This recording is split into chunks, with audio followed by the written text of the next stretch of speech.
Hello students, how are you. आशा करता हूँ कि कोविड-19 के अभी जो विषम परिस्थितियाँ हैं, इन परिस्थितियों के अंदर भी आप लोग सभी आपके घरों पर ही होंगे और सभी कुशल होंगे और ठीक होंगे, और आपके फैमिली मेम्बर्स भी सभी ठीक होंगे। और हम लोग आज बात करने जा रहे हैं। अच्छा, ये जो अभी मैं आप लोगों को एक वीडियो बना के प्रोवाइड कर रहा हूँ, आप लोगों को सभी को पता है कि चाहे आप गोविंद गुरु ट्राइबल यूनिवर्सिटी के स्टूडेंट्स हों या आप मोहनलाल सुखाड़िया यूनिवर्सिटी के स्टूडेंट्स हो, जो हमारे यहाँ से जो नियर बाय हैं, उनके लिए स्पेशली ये वीडियो मैंने बनाया है कि आप लोगों के अभी गोविंद गुरु ट्राइबल यूनिवर्सिटी वाले स्टूडेंट्स के लिए तो 15 सितंबर से एग्ज़ाम स्टार्ट हो रहा है। आपके जो कोविड के कारण से जो एग्ज़ाम रह गए थे, उसमें पहला एग्ज़ाम है आपके फाइनेंशियल मैनेजमेंट का, वित्तीय प्रबंध का। तो वित्तीय प्रबंध की तैयारी हम लोगों ने पहले कर चुके हैं और आप लोगों ने भी अच्छे से तैयारी कर चुके होंगे। जब मार्च और अप्रैल के अंदर हमारे एग्जाम ड्यू थे और उस समय जो कोविड-19 की वजह से एग्जाम्स रोक दिए गए थे गवर्नमेंट की तरफ से लॉकडाउन के चलते, और वो एग्जाम नहीं हो पाए थे। अब चूंकि प्रॉब्लम यह है कि आप लोगों ने उस समय तो बहुत अच्छे से तैयारी करी होगी, और उस तैयारी की को लेकर और अभी तक के जो टाइम पीरियड है, इसमें काफ़ी बड़ा गैप आ गया है। कई बार ऐसा आया बीच में कि गवर्नमेंट एग्जाम्स करवाने जा रही है, लेकिन वो नहीं हो पाए किन्हीं भी कारणों से। तो कुल मिला के बात ये है कि अभी 2 दिन बाद आप लोगों के एग्जाम है। ये वीडियो मैंने स्पेशली आप लोगों के लिए ही बनाया है, जिन लोगों का परसों जो एग्जाम होने जा रहा है उसके लिए, है ना। और मैं परसों एग्जाम है हमारा, है ना। तो परसों एग्जाम से पहले आज शाम को मैं 1 या 2 या 3 वीडियो आज और 1-2 वीडियो या 3 वीडियो में कल आप लोगों को प्रोवाइड कराने की पूरी कोशिश करूंगा कि एफएम के सिलेबस में जो इतने भी कंटेंट हैं हमारे, जो सिलेबस हमारा गोविंद गुरु ट्राइबल यूनिवर्सिटी में संचालित है वो, और मोहनलाल सुखाड़िया यूनिवर्सिटी उदयपुर के अंदर जो सिलेबस जो पढ़ाया जा रहा है, उसके अंदर जितने भी हमारे टॉपिक कवर हो रहे हैं, उनमें से कुछ मेन टॉपिक्स जो आपके केवल और केवल परसों या MLSU का शायद मेरे को ध्यान नहीं आ रहा है, उनके एग्जाम कब हैं, पर उनके भी होने वाले, उनकी भी डेट्स आ चुकी हैं।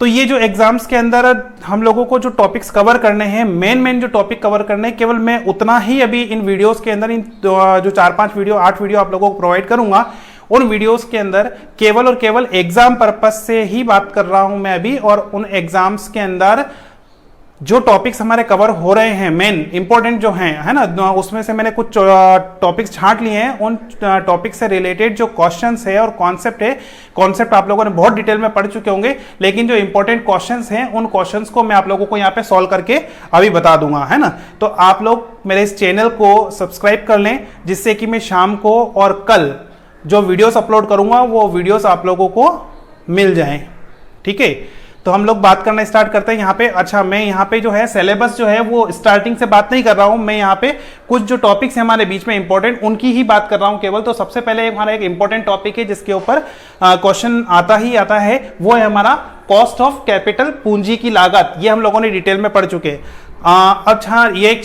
चीज और मैं आप लोगों को बता दूं, परसों जो आप लोगों का एग्जाम होने जा रहा है, वो पेपर अभी तक जो अपडेट्स हैं हमारे पास में, उसके अकॉर्डिंग वो पेपर जो होगा आपके 2 घंटे का हो जाएगा, है ना। 2 घंटे का पेपर होगा, लेकिन 2 घंटे के पेपर के अंदर प्रॉब्लम ये है कि बहुत सारे स्टूडेंट्स को ये समझने में प्रॉब्लम आ रही है कि अगर वो 2 घंटे का पेपर होगा तो क्या मार्क्स कितने का रहेगा। तो मैं आप लोगों को स्पष्ट कर दूं कि वो 100 मार्क्स का ही पेपर होगा, और उसमें से जैसा अभी तक मेरे पास जो सूचना है उसके अकॉर्डिंग मार्क्स तो 100 ही रहेंगे। सी पार्ट जो है उसमें से डिलीट कर दिया गया है। अब चूंकि आप लोगों को जो पेपर मिलेगा, वो पेपर हो सकता है यूनिवर्सिटीज नया नहीं छपवाए, क्योंकि उसकी कॉस्ट आएगी और वो कॉस्ट भी बेकार जाएगी, उसके अंदर पैसा भी वेस्ट होता है। तो जो पेपर है, पेपर तो आपको लोगों को जो पहले होने वाला था वही पेपर आप लोगों को प्रोवाइड करा दिया जाएगा, जिसके अंदर आप लोगों को सी पार्ट होगा। लेकिन आप लोगों को वहां पे एग्जामिनेशन रूम के अंदर आप लोगों को इंस्ट्रक्ट कर दिया जाएगा, जैसा भी होगा वो आप लोगों को बता देंगे, जो भी इन्विजिलेटर्स होंगे वहां पे, कि उसमें से आप लोगों को सी पार्ट नहीं करना है, केवल और केवल ए और बी पार्ट करना है ना। और एग्जाम्स जो है, अभी बहुत सारी प्रॉब्लम्स है एग्जाम्स को लेके भी, तो उसमें गवर्नमेंट्स के भी नए नए नियम आ रहे हैं। तो जैसा भी होगा वो नए जो भी रूल्स आएंगे वो आपको अपडेट उस समय कर दिए जाएंगे। तो आप लोगों को कोई भी अगर प्रॉब्लम है, किसी भी तरह की कोई दिक्कत है, तो आप इन्विजिलेटर से उस समय पूछ सकते हैं, है ना। अब हम लोग ज्यादा टाइम वेस्ट नहीं करते हुए हमारे इस पे आते हैं टॉपिक पे। तो हमारा टॉपिक जो है, मैं अभी इस वीडियो में जो आप लोगों को बता रहा हूँ, यहाँ पे आपको 1 या 2 क्वेश्चन करके बता दूंगा कि किस तरीके से इसको यूज किया जाता है ना। तो ये टॉपिक है हमारा पूंजी की लागत, कॉस्ट ऑफ कैपिटल। इसको आप लोगों ने डेफिनेशन और जो थियोरेटिकल पोर्शन है वो तो आप लोग पहले पढ़ ही चुके होंगे और अच्छे से तैयार कर लिया होगा आप लोगों ने। तो पूंजी की लागत होती क्या है? पूंजी की लागत हम लोगों ने 11th 12th और पहले भी फर्स्ट ईयर सेकंड ईयर के अंदर भी हम लोगों ने बैलेंस शीट्स वगैरह पढ़ी हैं, है ना। तो जो बैलेंस शीट वगैरह हम लोगों ने पढ़ी है उसमें हम लोग देखते हैं किसी भी कंपनी की जो कैपिटल होती है वो कैपिटल कितने पोर्शन में डिवाइड करी हुई होती है। तो वो कैपिटल जो होती है हमारी डिवाइड करी हुई होती है यहां पर इक्विटी शेयर्स के अंदर, प्रेफरेंस शेयर्स के अंदर, फिर होता है हमारे लोन, है ना, जिसको हम बोलते हैं लोन है या बोरोइंग कैपिटल है, उसको बोला जाता है हमारे डेब्ट कैपिटल। ये तीन तो हमारे मेन सोर्सेस है किसी भी कंपनी के लिए कैपिटल के, कि आप जो है आपकी फिक्स्ड कैपिटल या आपकी वर्किंग कैपिटल आप कहां से अरेंज करेंगे। तो मेन जो पॉइंट्स हैं हमारे या मेन जो सोर्सेज है 1, 2 और 3, equity share capital, preference share capital और डेब्ट इक्विटी, है ना। फिर इसके बाद बात आती है 3 नंबर 4th, चौथे में आता है, इसको बोलते हैं हम रिटेन अर्निंग। कोई भी कंपनी, इंस्टीट्यूशन, संस्था जो पिछले कई सालों से काम कर रही है, 1 साल 2 साल 4 साल 20 साल 25 साल 50 साल से, उनकी अपनी इनकम भी होती है ना। कंपनी काम करती है, प्रॉफिट मेकिंग ऑर्गेनाइजेशंस जो होते हैं तो वो प्रॉफिट के लिए अर्न करते हैं, हाँ ना, अर्न करने के लिए ही काम करते हैं। अब वो लोग जब प्रॉफिट अर्न करते हैं वो पैसा उनका जाता कहाँ है, तो वो पैसा कहाँ जाएगा, तो वो पैसा कहाँ जाएगा, हम लोगों ने अकाउंट्स में पढ़ा है कि वो प्रॉफिट जो है लास्ट ईयर के प्रॉफिट से वो रिजर्व में कन्वर्ट हो जाते हैं और वो रिजर्व में पैसा पड़ा रहता है। कंपनी नया लोन लेने के बजाय वो पैसा आप यहां से, है ना, रिटर्न अर्निंग जो आपकी है एक हेडिंग बना हुआ होता है, इसमें जो पैसा या फंड्स जो अवेलेबल है उसको भी काम में ले सकती है ना। तो इस तरीके से हमारे पास में 4 सोर्सेज हैं कॉस्ट ऑफ कैपिटल के अंदर। हमारे पास में किसी भी कंपनी के लिए कैपिटल कहां से अरेंज करनी है उसके लिए कितने सोर्सेज है, तो 4 सोर्सेज है, इक्विटी शेयर, प्रेफरेंस शेयर, डेब्ट कैपिटल और रिटेन अर्निंग। ये तो हो गए हमारे पास में। अच्छा, यहाँ पे और भी हैं जो हम लोग यहाँ के इसके मेथड के अंदर पढ़ेंगे, लेकिन अभी मैं केवल, चूंकि आपके 2 दिन बाद ही एग्जाम है, तो मैं केवल अभी उतना ही कवर कर रहा हूँ, उतना ही डिस्कस कर रहा हूँ जितना आप लोगों को परसों के एग्जाम में रिक्वायरमेंट है ना। तो ये 4 चीजें तो ये हो गई हमारी। इसके बाद हम लोगों को फाइंड क्या करना है ना, मेन चीज फाइंड करना है, हमारा जो क्वेश्चन आएगा उसके अंदर हमको फाइंड करना होगा वेटेड एवरेज कॉस्ट। तो ये जो कैपिटल के पार्ट है हमारे पास में, हम लोगों को पता है कि प्रेफरेंस शेयर हम लोगों ने पढ़ा है, तो प्रेफरेंस शेयर के अंदर डिविडेंड की रेट क्या होती है, तो पहले से फिक्स होती है। फॉर एग्जांपल 10%, 8%, 5%, 15%, जो भी होगा आपको क्वेश्चन में दे रखा होगा। फिर आता है हमारे पास में एक डेब्ट कैपिटल जो होता है, वो भी डेब्ट कैपिटल भी हमारे पास में फिक्स रेट होती है ना। 8% डिबेंचर्स, 10% डिबेंचर्स, 12% डिबेंचर्स, मींस ये 8% और 12% क्या है, वो इंटरेस्ट की रेट है जो आपको इंटरेस्ट उस डिबेंचर पे करना पड़ेगा। ये 10% क्या है, 10% प्रेफरेंस शेयर मींस कि आप उस प्रेफरेंस शेयर को 10% डिविडेंड पे करोगे। तो ये दोनों तो प्री डिसाइडेड होते हैं। फिर इक्विटी शेयर की कॉस्ट कितनी आएगी। इक्विटी शेयर की कॉस्ट का मतलब है हमारा कि इक्विटी शेयर को आप डिविडेंड कितना पे करोगे। तो डिविडेंड कितना पे करोगे ये कंपनी डिसाइड करेगी। बोर्ड ऑफ मैनेजमेंट, कंपनी का बोर्ड ऑफ मैनेजमेंट, कंपनी की जब एनुअल जनरल मीटिंग होती है, उनके डायरेक्टर्स की मीटिंग्स होगी मैनेजमेंट लेवल पे, है ना, तो वो लोग डिसाइड करते हैं कि इस साल कंपनी को इक्विटी शेयर वालों को कितना पे करना है, तो 5% देना है, 10% देना है, व्हाटएवर जो भी है ना। इसी तरीके से एक होती है हमारे पास रिटेन अर्निंग, इसका एक फॉर्मूला है, वो फॉर्मूला हम लोग बाद में डिस्कस करते हैं। तो ये जो चारों कैपिटल है हमारी, ये अलग अलग है ना। मान ली ये यहाँ पे 10% फॉर एग्जांपल मैं लेता हूं, अगर कैलकुलेट करने के बाद अगर ये अमाउंट आएगा, उसका परसेंटेज आएगा, इसका 5%, इसका 10%, इसका 8% और इसका 10%। ये जो चारों सोर्सेस हैं हमारे कैपिटल के, इनकी वेटेड एवरेज कॉस्ट कितनी आ रही है, ये आपका आंसर होगा। और यही हमको इस क्वेश्चन के अंदर फाइंड आउट करना है जो पेपर में दे रखा होगा, है ना। इसका तो इसमें ऐसा नहीं होता है कि हम इसको सबको जोड़ लें और डिवाइडेड बाय 4 कर देंगे और हमारा आंसर आ जाएगा, ऐसा नहीं है ना। इसको कैलकुलेट करने के लिए क्या करना पड़ेगा हम लोगों को, तो इसको कैलकुलेट करने के लिए हमको ये जो फॉर्मूले हैं, इन फॉर्मूलों को सोल्व करना होगा, है ना। और ये जो रिसोर्सेज की जो मैं बात कर रहा था, इसमें और भी हैं, लेकिन हमारे कोर्स में सिलेबस में बीकॉम लेवल पे, ग्रेजुएशन लेवल पे ये 4 चीजें हैं। तो मैं केवल यहाँ पे इन केवल 4 चीजों ही आप लोगों को बता रहा हूँ, यही आपको याद रखनी है ना। इस क्वेश्चन को करने के लिए हम लोगों को कितनी रिक्वायरमेंट रहेगी, जितना मैंने अभी लिखा है ना। आप चाहें तो वीडियो के बीच में इसका स्क्रीनशॉट ले लीजिए। ये 4 फॉर्मूले लिखे हैं मैंने यहाँ पे। सबसे पहला लिया है मैंने कॉस्ट ऑफ डेब्ट कैपिटल, आप लोगों को दिख रहा होगा क्लियर। कॉस्ट ऑफ डेब्ट कैपिटल, ऋण पूंजी की लागत कितनी है या कितनी आएगी, उसके लिए ये फॉर्मूला है। मैंने यहाँ पे जो अभी लिया है वो आफ्टर टैक्स लिया है ना। इसके दो फॉर्मूला होते हैं, हम लोगों ने जब डिटेल में पढ़ा होगा तब हम लोगों ने दो चीजें पढ़ी हैं वहां पे, एक तो ये कि बिफोर टैक्स और आफ्टर टैक्स। तो हम लोगों ने यहाँ पे जो अभी ले रहे हैं, हम लोगों को जो एग्जाम में जो आने वाला है मोस्ट, है ना, मैं ऐसा नहीं हूं कि मैं आपको यही मैं जो बोलूंगा वही एग्जाम में आएगा, लेकिन 99% मैं अपनी तरफ से पूरी कोशिश कर दूंगा और करता हूं कि जो मैं आपको बता रहा हूं या जो मोस्ट आईएमपी चीजें वही अभी डिस्कस कर रहा हूं। तो इसके अंदर कॉस्ट ऑफ डेब्ट कैपिटल कौन सा वाला फॉर्मूला लिखा है मैंने, आफ्टर टैक्स वाला लिखा है ना। बिफोर टैक्स कितना होता है, तो ये वाला बिफोर टैक्स हो जाता है, क्लियर। तो ये आफ्टर टैक्स का फॉर्मूला है, नोट कर लीजिएगा आप लोग या इसका स्क्रीनशॉट ले लीजिएगा, है ना। तो के क्या है यहाँ पे, के रिप्रेजेंट कर रहा है हमारा कॉस्ट, है ना, और डी, के डी लिखा है मैंने यहाँ पे। अलग अलग लेक्चरर्स की बुक्स में, अलग अलग राइटर्स की बुक्स में ये अलग अलग वे में आपको रिप्रेजेंट किया हुआ हो सकता है। मैं यहाँ पे जो बुक रेफर करता हूं वो है मेरे पास अग्रवाल कोठारी फाइनेंशियल मैनेजमेंट, उसमें किस तरीके से दिया हुआ है वो मैं आपको यहाँ पे लिख के बता रहा हूं। तो K D, cost of debenture, is equal to I upon NP, I means interest, NP net proceeds into 100, 1 minus T I, sorry 1 minus T, T means tax rate. Tax rate कौन सी है, ये टैक्स रेट यहाँ पे ये याद रखिएगा आप लोग, ये इनकम टैक्स की रेट नहीं है, ये कौन सी रेट है, ये आपकी कॉर्पोरेट टैक्स रेट है ना, जो जनरली कितनी होती है तो 50%। अगर क्वेश्चन में कुछ बोल रखा होगा तो उतना ही लेना है आपको। क्वेश्चन में अगर कुछ भी नहीं बोला हुआ है, इसका मतलब आपको बाय डिफॉल्ट कितना करना है, तो आपको कितना लेना होगा, तो 50% बाय डिफॉल्ट लेना है ना। कई बार क्वेश्चन में कंफ्यूज करने के लिए ऐसा कर दिया जाता है कि 50 के बजाय वो 35 लिख के दे दिया, है ना। स्टूडेंट एक स्पीड में क्वेश्चन कर रहा है, उसका ध्यान नहीं रखा और वो छोड़ देता है, भूल जाता है उसको। तो ये ध्यान रखिएगा, यहाँ पे गलती होने के चांस कहाँ आए हमारे। तो ये जो रेट क्वेश्चन में दे रखी है वही यूज करनी है। क्वेश्चन में अगर मेंशन नहीं है कॉर्पोरेट टैक्स की रेट, तो आपको कितना लेना है, तो 50% चार्ज करना है, clear. Number first. Number second, cost of equity share capital, cost of equity share capital, समता अंश पूंजी की लागत। इसको मैंने यहां पर हमें जितनी रिक्वायरमेंट है उतना ले रहा हूं, तो मैंने यहां पे 3 पोर्शन में डिवाइड किया है, आप लोगों को नजर आ रहा होगा, ए, बी और सी। इसको हम कैसे रिप्रेजेंट करते हैं, तो इसको रिप्रेजेंट करते हैं हम के ई, कॉस्ट ऑफ इक्विटी, के ई कॉस्ट ऑफ इक्विटी। इसके 3 फॉर्मूले हैं, based on dividend, number first, है ना। आप लोगों ने जब डिटेल में पढ़ा होगा तब ये सब चीजें पढ़ रखी, मैं केवल आपको रिवाइज करा रहा हूं, ओनली रिमाइंडर, कि K E cost of equity based on dividend.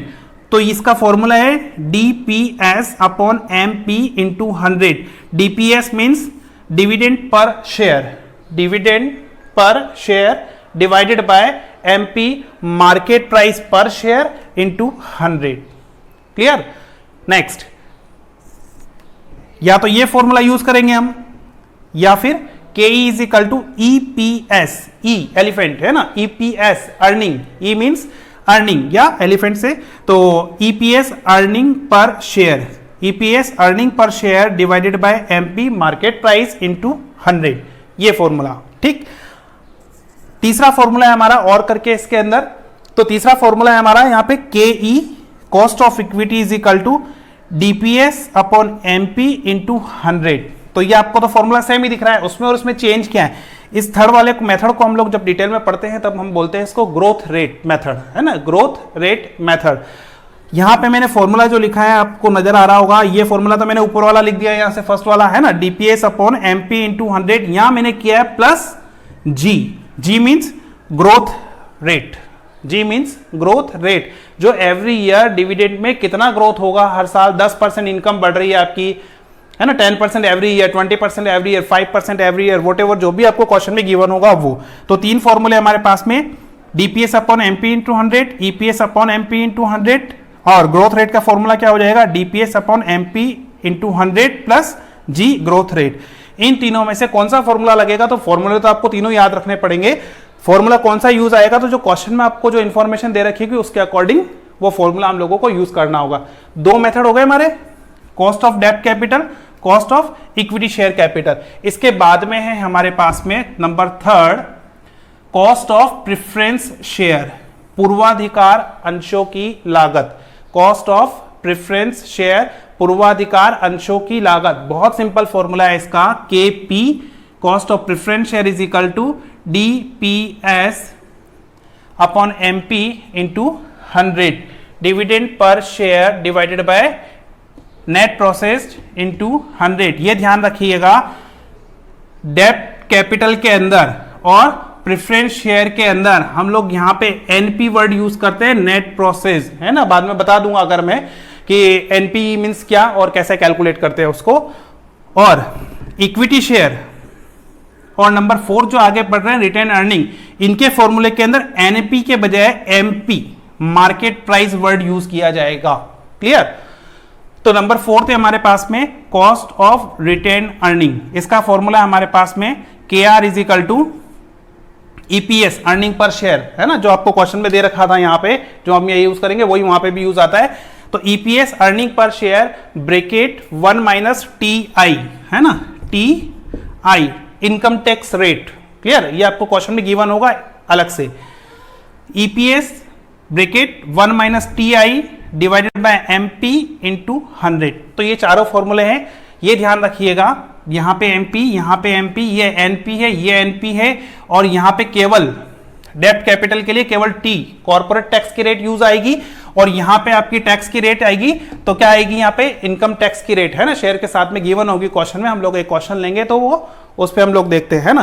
तो ये आप लोग इसका स्क्रीनशॉट ले लीजिए और ये नोट डाउन कर लीजिए। फिर इन फॉर्मूलों को हमें वहां पे कैसे यूज करना है, तो मैं आपको यहां पे 2 क्वेश्चन करवाने जा रहा हूं। कब? जब छोटे क्वेश्चन आते हैं और जब बड़े क्वेश्चन आते हैं, है ना। तो जब छोटे क्वेश्चन आएंगे कि उसके अंदर हमको ये फॉर्मूले यूज नहीं आएंगे डायरेक्टली, है ना, और जो बड़ा क्वेश्चन आएगा उसके अंदर ये फॉर्मूले यूज आएंगे। ठीक है, मिटा दूं मैं अब इसको।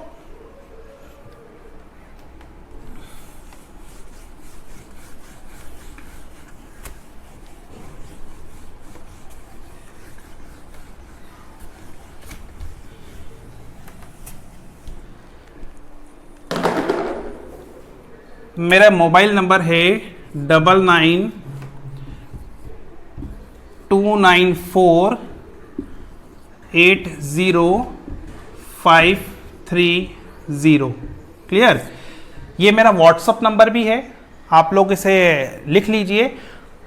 परसों जो एग्ज़ाम है, अगर आप लोगों को FM फाइनेंशियल मैनेजमेंट से रिलेटेड कोई भी प्रॉब्लम है तो आप लोग मेरे को इस नंबर पर व्हाट्सअप कर दें, मैं आप लोगों को तुरंत रिप्लाई कर दूंगा। क्लियर? और इसके बाद मैं आप लोगों को एक एग्जांपल दे रहा हूं, क्वेश्चन 2 जो क्वेश्चन कराने हैं, जिससे कि आप लोगों को क्लियर हो जाए, है ना। इसका थ्योरेटिकल क्वेश्चन आएगा तो भी कॉन्सेप्चुअल पूछे जाएंगे, तो आप लोग बहुत इजीली कर पाओगे, है ना। तो आप लोग इसको नोट कर लीजिए पहले नंबर को, फिर मैं आप लोगों को क्वेश्चन लिखाना स्टार्ट करता हूं, उसको सॉल्व करता हूं। तो चलिए हमारा क्वेश्चन स्टार्ट करते हैं हम लोग। एक न्यूमेरिकल क्वेश्चन मैंने लिया है, ये मैंने लिया है अग्रवाल कोठारी।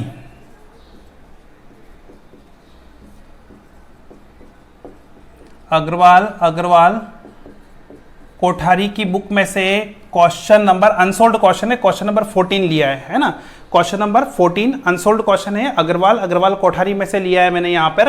और ये मैं स्टार्ट करता हूँ। तो मैंने क्वेश्चन को कैसे सॉल्व करना है, एक्चुअली ये सॉल्यूशन ही लिखा है मैंने इसका, है ना, ये सॉल्यूशन लिखा है। क्वेश्चन में आप लोगों को क्या दे रखा है, देखिए अब वीडियो के अंदर में बहुत सारी चीज़ें, अभी आपको टाइम कम है एग्जाम्स को लेके, तो बहुत ज़्यादा डिटेल में बात नहीं कर पाएंगे हम लोग, है ना। तो आप लोगों को क्या क्या चीज़ें दे रखी है, तो ये हमारे पास में ये तो हमने एक स्टेटमेंट बना दिया, calculation of weighted average cost, है ना।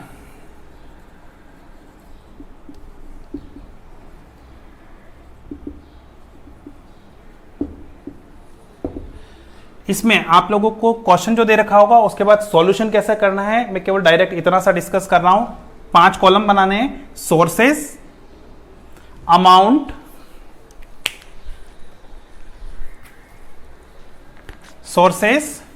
अमाउंट, वेट, है ना, भार, वेट, और कॉस्ट आफ्टर टैक्स और वेटेड एवरेज कॉस्ट। ये आपका आंसर भी होगा, जो यहां आएगा वो हमारा आंसर होगा, है ना। तो क्वेश्चन के अंदर आप लोग अगर बुक होगी आपके पास में, तो आप लोग देखोगे उसके अंदर कि आप लोगों को जो क्वेश्चन दे रखा है उस क्वेश्चन में क्या चीजें गिवन है आपको यहाँ पर। तो उसमें डिबेंचर दे रखे हैं आपको, ये डिबेंचर क्वेश्चन में 4% है ना। प्रेफरेंस शेयर दे रखे हैं आपको 8%, है ना। इक्विटी शेयर दे रखा है और रिटेन अर्निंग दे रखी है। इनके आपको अमाउंट दिए हुए हैं। डिबेंचर्स दे रखे हैं आपको 3 लाख रुपए के, मैंने अमाउंट कॉलम में अमाउंट लिख दिया। सोर्सेस के अंदर यहाँ पे जो सोर्स है हमारा, कहां से हमारी कैपिटल राइज हुई है वो लिख रहे हैं हम लोग। प्रेफरेंस शेयर के अंदर 2 लाख रुपए आपको गिवन है, 2 lakh rupees. Equity share given है आपको 4 लाख रुपीज के, और रिटेन अर्निंग गिवन है आपको यहां पर 1 लाख रुपीज की। ठीक है, ये मैंने यहां पे लिख दिए। क्लियर। इसके बाद आप क्वेश्चन में आगे देखोगे तो आपको कॉस्ट आफ्टर टैक्स दे रखी होगी वहां पे, है ना। कॉस्ट आफ्टर टैक्स क्वेश्चन में 2 चीजें गिवन होती है यहाँ पे। ये जो कॉस्ट गिवन है आपको, या तो आपको दे रखी होगी बिफोर टैक्स और या दे रखी होगी आपको आफ्टर टैक्स, है ना। अगर ये जो चीजें हैं कॉस्ट, ये जो गिवन है, ये अगर आपको आफ्टर टैक्स दे रखी है तो जो हम लोगों ने अभी पहले फॉर्मूले देखे, उन फॉर्मूलों की हमें रिक्वायरमेंट नहीं है। वो फॉर्मूले कब काम आते हैं? अगर ये कॉस्ट आप लोगों को फाइंड आउट करनी है खुद को, है ना, या ये कॉस्ट अगर आप लोगों को खुद को फाइंड आउट करनी है, या फिर ये कॉस्ट जो है आपको क्वेश्चन के अंदर गिवन नहीं है, तो आप निकालोगे तब आपको उसके फॉर्मूले की रिक्वायरमेंट रहेगी। उस कंडीशन के अंदर ये फॉर्मूले आपको याद होने चाहिए जो हमने पहले देखे हैं, है ना। अगर क्वेश्चन के अंदर ये कॉस्ट जो दे रखी है, परसेंटेज या कॉस्ट जो गिवन है, और ये ऑलरेडी आफ्टर टैक्स दे रखे हैं, तो हमें उन फॉर्मूलों की रिक्वायरमेंट नहीं है। हम लोग क्या करेंगे, डायरेक्ट कॉस्ट जो है ये उठाएंगे और यहाँ पे सॉल्व करने के लिए डायरेक्ट यूज कर सकते हैं। ठीक है, तो 2 जो क्वेश्चन मैंने बोले, दोनों कैटेगरीज के क्वेश्चन कैसे हैं? अगर बिफोर टैक्स दे रखा होगा उसकी बात हम बाद में करते हैं, अगला क्वेश्चन बिफोर टैक्स का लेंगे। अगर आफ्टर टैक्स दे रखा तो ये इस तरीके से सॉल्व करना है। 5 कॉलम, सोर्सेस, चारों के नाम लिखे आपने, debentures, preference shares, equity shares, retained earning, उनका अमाउंट गिवन है आपको। अमाउंट या कॉपी कर दिया आपने, जिसका ध्यान से लिखिएगा, जिसका अमाउंट जहां है वहीं लिखना है, ऊपर नीचे नहीं हो जाए। क्लियर। एक वेट का कॉस्ट कैसे निकालते हैं वो बताता हूं आपको। फिर उसके बाद में यहाँ पे after tax, cost after tax, debenture 4% given था मेरे को, आफ्टर टैक्स दे रखा है, मैंने यहाँ पे 4% लिख दिया। प्रेफरेंस शेयर के क्वेश्चन में गिवन है अंदर, उसमें 8% दे रखा है, वो मैंने 8% लिख दिया। इक्विटी शेयर का दे रखा है 10% डिविडेंड का, 10% नोट डाउन कर दिया हमने। रिटेन अर्निंग गिवन है हमको 9% की, 9% लिख दिया। हो गया। गलती क्या होती है यहाँ पे लिखते समय, 8 ऊपर आ गया, 10 ऊपर आ गया, ये नीचे आ गया, है ना। तो डिबेंचर वाला डिबेंचर के सामने हो, प्रेफरेंस शेयर वाला प्रेफरेंस शेयर के सामने हो। बहुत इजी क्वेश्चन है, लेकिन मिस्टेक हो जाती है जल्दबाजी में, है ना। ये लिख दिया। अब हमारा आंसर क्या है? तो ये सब चीजें तो क्वेश्चन में गिवन थी, है ना। अभी सॉल्यूशन स्टार्ट हुआ नहीं है, सॉल्यूशन अब स्टार्ट करेंगे हम लोग। सॉल्यूशन में क्या करना है आपको? तो सॉल्यूशन के अंदर हम लोगों को सबसे पहले क्या करना है, इसकी टोटल कर लीजिए अमाउंट की, है ना। 3, 2, 5, 4, 9 और 1, तो ये कितना हो गया हमारे पास में? 10 लाख रुपीज। जो अमाउंट है उस अमाउंट की टोटल कर लेनी है। टोटल कर ली, इस टोटल का डिवाइड करना है इसके अंदर, है ना। इस टोटल का डिवाइड इस अमाउंट में करना है, ना कि 3 लाख का डिवाइड 10 लाख में करना है ना। ये देख लीजिए, मैं एक बार यहां लिख रहा हूं, 3 lakh rupees divided by 10 lakh rupees. ठीक है, 3 lakh rupees divided by 10 lakh rupees. फिर दूसरा लेंगे तब क्या लेंगे हम? 2 lakh rupees divided by 10 lakh rupees. Generally students क्या करते हैं, इस टोटल के अंदर इनका डिवाइड करते हैं, है ना। वो गलत है, ध्यान रखिएगा। टोटल का डिवाइड इनमें करना है ना। तो ये हम डिवाइड करते हैं। डिवाइड करने पे कितना आता है? 3 lakh divided by 10 lakh, point कितना आएगा? ये 3। ठीक है। 2 लाख डिवाइडेड बाय 10 लाख कितना आएगा? 0.2। 4 लाख डिवाइडेड बाय 10 लाख कितना आएगा हमारे पास में? 4.4। 1 लाख डिवाइडेड बाय 10 लाख कितना आएगा? 0.01 शायद, है ना, या 0.1 है ना। क्लियर। कैलकुलेशन ध्यान रखिएगा, मैं कैलकुलेटर से तो नहीं कर रहा हूं, अभी मेरे पास हाथ में है नहीं है। ये चीजें मेरे को याद है पहले से, तो मैं डायरेक्ट लिखता जा रहा हूं। गलती हो तो आप लोग भी थोड़ा कैलकुलेट करने के बाद में, है ना। वैसे तो जो लिखा वो फाइनल है, नहीं होगी गलती उसमें। वेटेड एवरेज कॉस्ट आ गई, कैसे निकाली हमने? इन अमाउंट की टोटल कर दी, इस टोटल का डिवाइड इसके अंदर क्या? 3 lakh divided by 10 lakh, 2 lakh divided by 10 lakh, 4 lakh divided by 10 lakh और 1 लाख डिवाइडेड बाय 10 लाख। तो ये आ गया हमारा वेट। नेक्स्ट स्टेप में क्या करना है? ये जो दोनों कॉलम है हमारे वेट, जो हमने फाइंड आउट किया है, कॉस्ट आफ्टर टैक्स जो क्वेश्चन में आपको गिवन थी पहले से, इन दोनों को मल्टीप्लाई करना है। कुछ लेक्चर्स उसमें ऐसा भी करते हैं, पहले इस 4 को 100 से डिवाइड करेंगे, फिर वो लोग लिखते हैं, वो भी सही है अपनी जगह, और जो मैंने लिखा है वो भी चल सकता है, दोनों चीजें अपनी जगह सही है। अदरवाइज फिर बाद में क्या करना पड़ता है हमको, वापस से उसको परसेंटेज में कन्वर्ट करना पड़ता है ना। तो कई बार स्टूडेंट्स यहाँ तक टोटल करने के बाद छोड़ देता है, भूल जाता है, तो उसके जबरदस्ती के नंबर भी लेस हो जाते हैं एग्जाम्स के अंदर, नुकसान ही है। अब इन दोनों को मल्टीप्लाई करना है, ठीक है, इन दोनों को मल्टीप्लाई करना है। 0.3 इंटू 4% कितना होता है 1.2। ये परसेंटेज में वैल्यू है तो वो आंसर भी आपका परसेंटेज में आएगा, क्लियर। फिर नेक्स्ट है हमारे पास में 8 into 0.2 1.6, then 0.4 into 10% 4%, and last one 0.10 into 9 कितना हो जाएगा 0.9%। आप इसकी टोटल कर लीजिए, टोटल कितना आता है 4, 5, 6 और 7.7। ये परसेंटेज में आंसर है, मैं यहाँ पे परसेंटेज लिख देता हूं, है ना। तो हमारा वेटेड एवरेज कॉस्ट कितना आ रहा है यहाँ पे, weighted average cost is equal to 7.7%। ये आपका आंसर है, क्लियर है ना। तो ये जैसा भी आपके 10 मार्क्स में हो, 12 मार्क्स में हो, 15 में हो, तो ये उसका आंसर क्या है हमारा, तो 7.7%, है ना, क्लियर। ये आपको अच्छे से समझ में आ गया होगा। क्वेश्चन नंबर कौन सा हमारा 14 अनसोल्ड क्वेश्चन है, अग्रवाल कोठारी वाली बुक का है, इंपॉर्टेंट क्वेश्चन है, कई बार पहले भी एग्जाम में आ चुका है। अगर आपको थ्योरेटिकल भी पूछा जाता है और एक्सप्लेनेशन पूछा जाता है उसके अंदर एग्जांपल, तो आप बिल्कुल इसको दे सकते हो, बहुत इजी है और एक बार में याद भी हो जाएगा, क्लियर। इसका आप लोग स्क्रीनशॉट ले लीजिए और कुछ भी प्रॉब्लम हो तो आप लोग मेरे को व्हाट्सअप कर दीजिएगा, मैं बता दूंगा। इसके बाद मैं आप लोगों को एक और क्वेश्चन ले रहा हूं जिसके अंदर हम लोगों ने जो अभी फॉर्मूले पढ़े, उन फॉर्मूलों को कैसे यूज करना, वो तो अभी फॉर्मूले यहाँ पे आए नहीं, है ना। तो हम लोग अब नेक्स्ट क्वेश्चन लेते हैं जिसके अंदर फॉर्मूलों की बात करेंगे कि कैसे उन फॉर्मूलों को यूज करना है।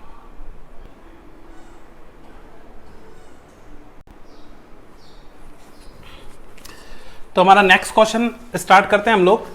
पिछले वाला क्वेश्चन लिया था हम लोगों ने, उसके अंदर आप लोगों को क्वेश्चन के अंदर दे रखा था जो ये कॉस्ट ऑफ आफ्टर टैक्स जो दे रखी है वो आप लोगों को वहां पे कॉस्ट ऑफ आफ्टर टैक्स पहले उस पिछले वाले क्वेश्चन में गिवन था, और यहाँ पे इस क्वेश्चन के अंदर ये डिफरेंट है उससे। इसके अंदर आप लोगों को यहाँ पे कॉस्ट बिफोर टैक्स दे रखी है। मैंने यहाँ पे क्वेश्चन नंबर 15 अग्रवाल कोठारी वाली बुक में से अनसोल्ड क्वेश्चन लिया है, उसको मैंने शॉर्ट में लिख दिया है यहाँ पर। तो स्पेस के कारण बोर्ड मेरा छोटा ही है थोड़ा, तो मैंने स्पेस के वजह से इसको शॉर्ट में राइट डाउन कर दिया है। आप लोग देखिएगा, इसमें मैं आप लोगों को क्वेश्चन भी एक्सप्लेन कर देता हूँ एक बार। क्वेश्चन के अंदर 8% डिबेंचर गिवन है आपको 5 लाख रुपीज के, 5% प्रेफरेंस शेयर गिवन है आपको 2 लाख रुपीज के, इक्विटी शेयर गिवन है आपको 5 लाख रुपीस के, और रिटर्न अर्निंग गिवन है आपको यहाँ पे 3 लाख रुपीस। ये 4 सोर्सेस हैं हमारे इनकम के और चारों के अमाउंट गिवन है ना। फिर इसके बाद आप लोगों को दे रखा है क्वेश्चन के अंदर नेक्स्ट जो गिवन है हमको वो दे रखा है नीचे अदर इंफॉर्मेशन के अंदर इक्विटी शेयर की market price of equity share ₹30 है ना पर शेयर, ये आपको गिवन है क्वेश्चन के अंदर। साथ में आपको डिविडेंड पर इक्विटी शेयर ₹3 पर शेयर, ये आपको क्वेश्चन में गिवन है ना। फिर इसके बाद आपको क्वेश्चन में दे रखा है इनकम टैक्स की रेट 25%, इनकम टैक्स की रेट 25% गिवन है। कॉर्पोरेट टैक्स की रेट क्वेश्चन में तो दे रखी है 50%, पर मैंने यहाँ पे नहीं लिखी है। क्वेश्चन में 50% है इसलिए हम 50% यूज करेंगे। अगर क्वेश्चन में 50% गिवन नहीं भी होता तो भी हम कितना ले रहे होते, 50% ही लेते। अगर कॉर्पोरेट टैक्स की रेट अगर आपको चेंज करके बोली जाएगी तो आप क्या करोगे, फिर वो चेंज करके वाली ही यूज करना है आपको। फिर इसके बाद नेक्स्ट जो हम बात करते हैं यहाँ पे कि क्वेश्चन के अंदर ये जो आपको गिवन है ना 8% डिबेंचर मीन्स इसके ऊपर इंटरेस्ट कितना पे करते हो आप 8%, 5% प्रेफरेंस शेयर मीन्स डिविडेंड कितना पे करते हो 5%। पिछले क्वेश्चन में इन दोनों की भी आपको रेट गिवन थी, इस क्वेश्चन में गिवन नहीं है, मीन्स आपको फाइंड आउट करना है। तो ये बिफोर रेट वाला क्वेश्चन है, बिफोर टैक्स वाला क्वेश्चन है, तो इसको हम लोग सॉल्व करते हैं। इसके अंदर हम लोगों को ये चारों चीजें कैलकुलेट करनी होगी। तो इन चारों चीजों को कैलकुलेट करने के लिए सबसे पहले नंबर फर्स्ट कैलकुलेट करते हैं हम कॉस्ट ऑफ डेब्ट। अच्छा, इसका पूरा फुल फॉर्म वगैरह मैंने यहाँ पे लिखा नहीं है, आप लोगों का पहले पढ़ा हुआ है, क्लियर होगा आप लोगों को अच्छे से, है ना। तो यहाँ पे कॉस्ट ऑफ डेप्ट गिवन है हमको। कॉस्ट ऑफ डेप्ट के अंदर हम लोग बात करें यहाँ पर तो KD कॉस्ट ऑफ डिबेंचर या कॉस्ट ऑफ डेब्ट is equal to I interest upon NP into 100 1 minus T। मैंने वैल्यूज रख दी है 8% डिबेंचर की रेट यहाँ से उठाया 8%, 100 रुपीज़ का क्वेश्चन में गिवन है, मैंने यहाँ लिखा नहीं है इसको, तो 100 रुपीज़ इंटू 100 ये परसेंटेज के लिए है, 1 माइनस TI इनकम, ये कॉर्पोरेट टैक्स रेट कितनी 50%, मैंने इसको 50% पूरा लिखने के बजाय सॉल्व करके लिख दिया डायरेक्ट 0.5 है ना। 8 divided by 100 into 100 1 minus 0.5 calculate करने पे ये आता है हमारे पास में 4% है ना। इसका शॉर्टकट तरीका एक और कि अगर क्वेश्चन में आपको अगर कॉर्पोरेट टैक्स की रेट अगर 50% है तो बाय डिफॉल्ट ये कितनी आएगी, आधी हो जाएगी। किसकी आधी हो जाएगी, तो इंटरेस्ट की रेट जितनी गिवन होगी आपको, जैसे 8% आपको क्वेश्चन के अंदर दे रखी है ना, तो 8% का कितना, तो 4%, 10% दे रखा होगा तो 10% का कितना, तो 5% है ना। आंसर उतना ही आना चाहिए, ये आपको थोड़ा सा ध्यान रखना है साथ में है ना। तो पहला तो हो गया हमारा ये, इसको मैं उठाता हूं, अच्छा इसको बाद में देखते हैं अपन, पहले एक बार फाइंड आउट कर लेते हैं चारों, क्लियर। फिर सेकंड है हमारा कॉस्ट ऑफ इक्विटी KE का फॉर्मूला रखा है मैंने, ये DPS, 3 फॉर्मूले पढ़े ना हमने, यहाँ पे हम लोगों ने रखा है DPS upon MP into 100। DPS dividend per share कितना था, ये रहा हमारा dividend per share 3 rupees divided by market price 30 rupees और 100, और इसको सॉल्व करने पे आता है 10%। ये हमारा दूसरी कॉस्ट आ गई आफ्टर टैक्स की, कॉस्ट ऑफ इक्विटी शेयर्स की है ना। फिर इसके बाद में हमारा KR cost of retained earning, formula क्या था, थोड़ा सा बड़ा है फॉर्मूला इसका, DPS dividend per share bracket 1 minus TI divided by MP into 100। इसमें फॉर्मूले में वैल्यू रख देते, DPS कितना है 3, ये तो 3 डिवाइडेड बाय MP कितना है हमारा 30, 1 माइनस 25% इनकम टैक्स की रेट यहाँ यूज आती है ना, तो ये कितना है 25, यहाँ मैंने लिखा है इसको 0.25, 25% है इसलिए मैंने इसको 0.25, इसको सॉल्व करने पे ये आता है हमारा 7.5%, ये आ गई तीसरी वैल्यू है ना। एक और बच गया था हमारे पास में KP cost of preference share, इसका formula DPS upon NP into 100, ये कितना है preference share 5%, 5 divided by 100 into 100 और इसका 5%। अच्छा बाय डिफॉल्ट ये ध्यान रखिए, आप लोग कॉमर्स के बीकॉम 3rd ईयर के स्टूडेंट्स हैं, आप लोगों को अब तक कॉमर्स पढ़ते पढ़ते 5 साल हो गए, ये चीज़ आपको बहुत अच्छे से क्लियर हो गई होगी कि डिविडेंड का जो इंटरेस्ट है वो हमेशा बिफोर टैक्स होता है ना, और डिविडेंड डिबेंचर्स का जो इंटरेस्ट है, डिबेंचर का इंटरेस्ट वो तो होता है आपका हमेशा बिफोर टैक्स, और डिविडेंड जो होता है शेयर्स का है ना, वो हमेशा क्या होता है आफ्टर टैक्स होता है। तो हमें जो ये जो सॉल्यूशन में रखना है ये क्या रखना है, आफ्टर टैक्स ही रखना है। तो ये बिफोर टैक्स था इसलिए हमने इसको आफ्टर टैक्स किया, तो टैक्स के अकॉर्डिंग 50% लग रहा था, तो ये 4% रह गया था हमारे पास में, क्लियर। और प्रेफरेंस शेयर जो है ना, इनकम स्टेटमेंट जब हम लोग पढ़ते हैं उसमें हम लोग पढ़ते हैं डिविडेंड जब कब पे करते हैं, तो टैक्स देने के बाद, तो ये क्या वैल्यू हमारी आफ्टर टैक्स है ऑलरेडी। तो ये इसको सॉल्व करने के बाद भी कितना ही आएगा, सेम है ना। अब देखते हैं हम लोग सॉल्व करते हैं यहाँ पे, कैलकुलेशन ऑफ, आप लोग लिख लीजिएगा, calculation of weighted average cost, sources, amount, weight, cost of after tax और वेटेड एवरेज कॉस्ट। सोर्सेस के अंदर 1 by 1, 8% debenture, 5% preference share, equity share capital और रिटर्न अर्निंग, चारों के अमाउंट 1, 2, 3 और 4 जो जिसका है उसके सामने रख दिया मैंने, इसकी टोटल कर ली। पिछले वाले क्वेश्चन की तरह सेम प्रोसेस यूज करेंगे हम लोग, टोटल किया, टोटल करने के बाद इस टोटल का डिवाइड इसमें करना है, कितना आता है 0.333 है ना। फिर next 2 lakh divided by 15 lakh कितना आता है 0.133, 5 लाख डिवाइडेड बाय, तो सेम अमाउंट ही आएगा यहाँ पे भी वैल्यूज 0.333, और 3 लाख डिवाइडेड बाय 15 लाख का आएगा हमारे पास 0.20। क्लियर हो गया ये वैल्यूज, ये हम लोगों ने क्वेश्चन में फाइंड आउट कर रखी है। कॉस्ट ऑफ डिबेंचर कितना है 4%, ये यहाँ रखिए आप 4%, ठीक है। प्रेफरेंस शेयर का कितना फाइंड आउट किया हमने 5%, इसके सामने रखिएगा 5%। इक्विटी शेयर का कितना फाइंड आउट किया है 10%, यहाँ रखिए आप 10%। रिटर्न अर्निंग कितना कैलकुलेट कर रखा है हम लोगों ने 7.5%, दिस वन 7.5% हो गया। ये फॉर्मूले हम लोगों ने सॉल्व कर लिए, उठा के वैल्यू रखनी है केवल, और नेक्स्ट स्टेप इन दोनों को मल्टीप्लाई करना है। है ना। इसको इससे मल्टीप्लाई कर लीजिए, जो वैल्यूज आएगी वो आप रखते जाइए, है ना। तो कितनी कितनी आ रही है, कैलकुलेटर पे हम लोग इसको कैलकुलेट करके देख लेते हैं कितनी कितनी वैल्यूज आ रही हैं।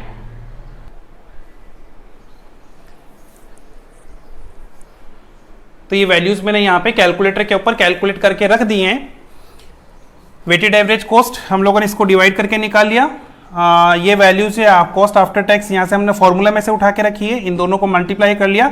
मल्टीप्लाई करने पे ये वैल्यूज आ गई है और मैं इनकी टोटल कर देता हूँ, है ना। तो टोटल करने पे आता है ये मेरे पास में 6.83%। ये वैल्यू सारी परसेंटेज में है ना, तो इसकी वैल्यू आती है मेरे पास में 6.83%। ये आपका आंसर है। इस क्वेश्चन का आंसर वेटेड एवरेज कॉस्ट कितना है, तो 6.83% है ना। तो ये है हमारा कॉस्ट ऑफ कैपिटल का कॉन्सेप्ट। आप किसी भी तरह का क्वेश्चन आएगा एग्जाम में, इससे ज़्यादा टिपिकल और इससे बड़ा नहीं आता है। अगर छोटा क्वेश्चन होगा तो जो हमने पिछला वाला क्वेश्चन किया है उस तरीके का क्वेश्चन होगा, और अगर बड़ा क्वेश्चन होगा तो इस तरीके का होगा जिसमें आप लोगों को ये वैल्यूज फाइंड आउट करनी होगी। एग्जाम में बीकॉम लेवल के ऊपर आपको इन 4 फॉर्मूला के अलावा 5वां फॉर्मूला नहीं चाहिए, है ना। इतने से आप लोगों का काम हो जाएगा। ये दोनों न्यूमेरिकल क्वेश्चन आप लोग अच्छे से पढ़ लें, कर लें। और मैंने आपका मोबाइल नंबर इस वीडियो के बीच में आपको दे चुका हूँ। आपको कोई भी प्रॉब्लम हो मेरे को उस नंबर पर आप लोग कॉल कर लीजिए या मेरे को व्हाट्सअप कर लीजिए, मैं आपको तुरंत रिप्लाई कर दूंगा। इसके बाद इस टॉपिक के बाद मैं अगला टॉपिक ले आऊँगा। अभी शाम को मैं आप लोगों को अगला वीडियो तैयार करके शाम को लेट नाइट तक आप लोगों को प्रोवाइड कर दूंगा। तो आप लोग मेरे चैनल को सब्सक्राइब कर लें, जिससे कि आप बेल आइकॉन दबा दें उसमें, और जिससे कि आप लोगों को जो भी अपडेशन है नए वीडियो का वो आप लोगों को टाइम से मिल जाएगा। और इसको बहुत अच्छे से आप लोग तैयार करके जाइए, आप लोगों को एग्जाम में बहुत ज़्यादा हेल्पफुल रहेगा। कल तक में आप लोगों को एग्जाम से पहले 4, 5, 6 वीडियो आप लोगों को अलग अलग टॉपिक से रिलेटेड छोटे छोटे वीडियो बना के आप लोगों को प्रोवाइड कर दूंगा। क्लियर? Thank you.